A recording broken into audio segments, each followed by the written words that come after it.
Vous vous demandez combien de fois il est nécessaire de s'entraîner chaque semaine pour développer votre musculature? Pourquoi la fréquence est-elle si importante? Et si s'entraîner seulement 2 fois par semaine était la clé de tout? Vous pourriez être surpris. Restez avec moi, je vais vous expliquer pourquoi. Intensité de l'entraînement. Tout repose sur l'intensité et la qualité de vos entraînements. Imaginez une séance de sport où chaque mouvement compte, où chaque répétition est exécutée avec une précision chirurgicale. Se donner à fond pendant ces 2 séances est essentiel pour maximiser les résultats. Mais je comprends le scepticisme. En effet, une grande majorité des sportifs ne parviennent pas à maintenir une telle intensité. Et c'est ce manque d'engagement total qui vous empêche de croire en cette méthode. Pour que cela fonctionne, vous devez être prêt à remettre en question vos préconceptions. Importance de la récupération. Repos n'est pas synonyme de paresse. C'est une phase active dans le développement musculaire. Laisser vos muscles se reposer après une séance intense est fondamental. 2 entraînements par semaine offrent une opportunité de récupération sans pareil. Rappelez-vous de cette sensation lorsque vous revenez après une pause, vous vous sentez revigoré, plus fort, prêt à déplacer des montagnes. Cela illustre le rôle vital de la récupération. Effet du repos sur les muscles. Alors, que se passe-t-il pendant ce temps de repos? Vos muscles,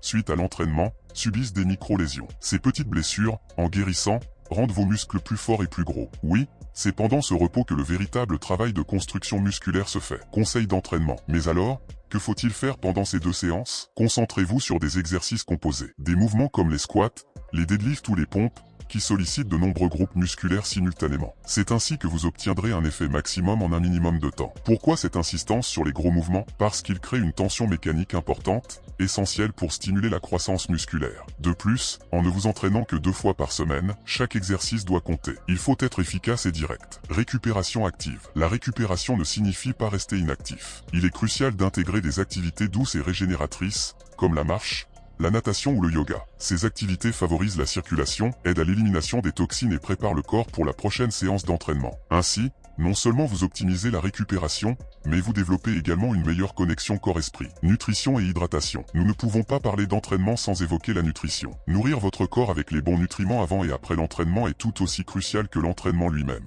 Pensez aux protéines pour la réparation musculaire, aux glucides pour l'énergie et aux graisses saines pour la régénération cellulaire. Et n'oubliez pas de vous hydrater correctement. L'eau joue un rôle essentiel dans chaque fonction cellulaire. Alors, êtes-vous prêt à tester cette approche bi-hebdomadaire? Avec la stratégie adéquate, une attention sincère portée à la récupération, une nutrition ciblée et une hydratation optimale, vous pourriez constater des progrès impressionnants en un temps record. Si cette vidéo vous a été bénéfique, pensez à vous abonner et laissez-nous vos impressions en commentaire. À très bientôt.